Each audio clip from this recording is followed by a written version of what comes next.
Legenda Batu Gantung, cerita rakyat daerah Sumatera Utara. Pada zaman dahulu kala, di sebuah desa kecil di tepi Danau Toba, hiduplah sepasang suami istri dengan seorang anak perempuannya yang cantik jelita, bernama Seruni. Selain cantik, Seruni juga tergolong sebagai anak yang rajin, karena selalu membantu kedua orang tuanya ketika mereka sedang bekerja di ladang yang hasilnya digunakan untuk mencukupi kebutuhan hidup sehari-hari.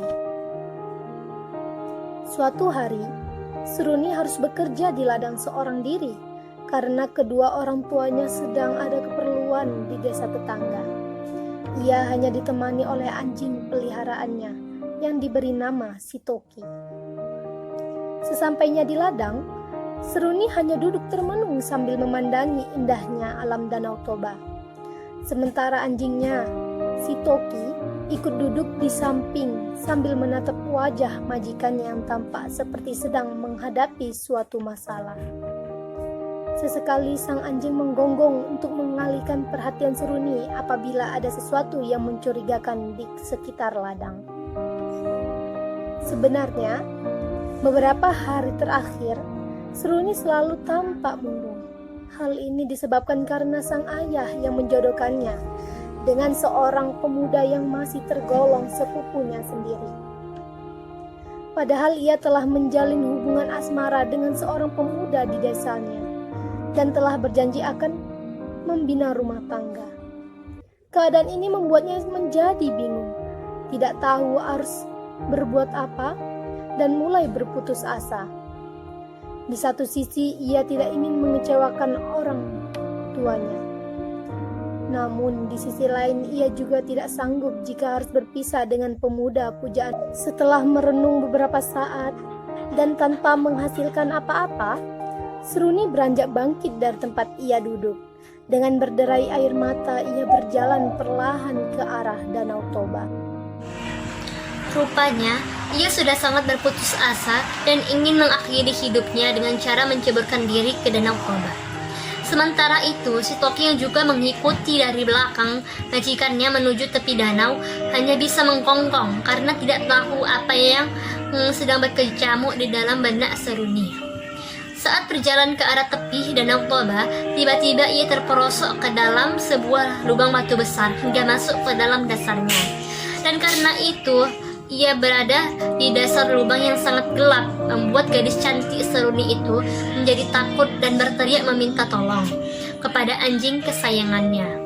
Namun karena Sitoki hanyalah seekor binatang, maka ia tidak dapat berbuat apa-apa kecuali terus-menerus mengkongkong di sekitar mulut lubang tersebut. Akhirnya gadis itu pun semakin berputus asa dan berkata dalam hati, lebih baik aku mati saja." Setelah berkata seperti itu, entah mengapa dinding-dinding di lubang tersebut mulai merapat. "Parapat batu," seru Seruni agar dinding batu semakin merapat dan menghimpit tubuhnya.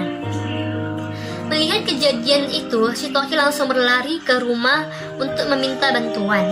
Sesampainya di rumah, Sitoki segera menghampiri orang tua Seruni yang kebetulan sudah berada di rumah.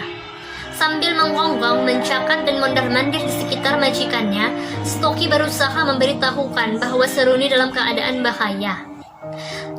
Sadar akan apa yang sedang diisyaratkan oleh si anjing, orang tua Seruni segera beranjak menuju ladang. Keduanya berlari mengikuti Sitoki hingga sampai ke tepi lubang tempat anak gadis mereka terperosok. Ketika mendengar jeritan anaknya dari dalam lubang, sang ibu membuat obor roda sebagai penerang karena hari telah senja. Sementara sang ayah berlari menuju desa untuk meminta bantuan kepada para tetangga. Tak berapa lama kemudian, sebagian besar tetangga telah berkumpul di rumah ayah Seruni untuk bersama-sama menuju ke lubang tempat Seruni terperosok. Mereka ada yang membawa tangga, bambu, tambang, dan obor sebagai penerangan.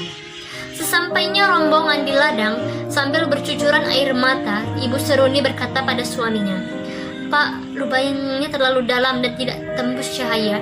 Saya hanya mendengar sayup-sayup suara anak kita yang berkata, 'Parapat batu.'"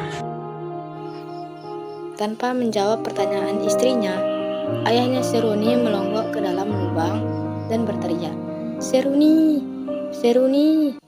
Beberapa kali mereka berteriak dan tidak satu pun dijawab Seruni. Kemudian diberikan tali dan Seruni tidak menyentuhnya sama sekali.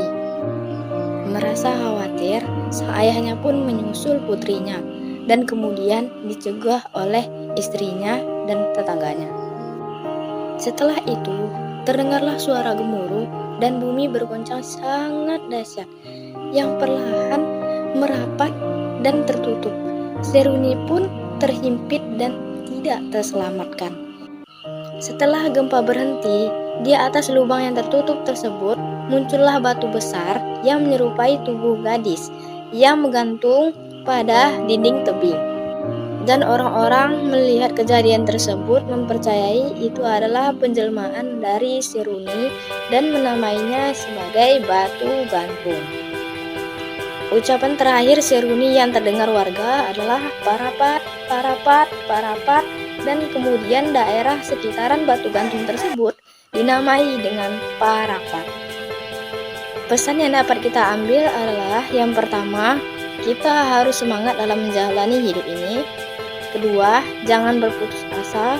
Yang ketiga, bersyukur dengan apa yang diberikan Tuhan karena itu adalah hal yang terbaik.